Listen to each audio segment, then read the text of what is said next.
In the era of setting Guinness World Records, a Lagosian-based baker recently took on a challenge of a lifetime called Baker Race.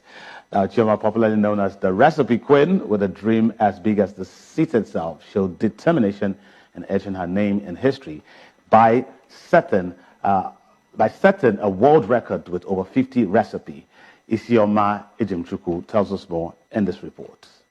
It was not a cookathon or bakathon or anything that has now become familiar with recording-breaking events in Nigeria since Chef Hildebasi's Guinness Book of Records success some months ago. But for Nigerian baker and recipe developer Chioma Priska Oke Ahalam, known professionally as the Recipe Queen, achieving a 24-hour bake race challenge was more than breaking any record. The Imo State-born baker achieved this feat after she embarked on it from Saturday morning to Sunday morning while baking and teaching 50 of her amazing recipes, which include strawberry yogurt cake, oil-based vanilla cake, margarine red velvet, and moist coffee cake recipe, amongst others.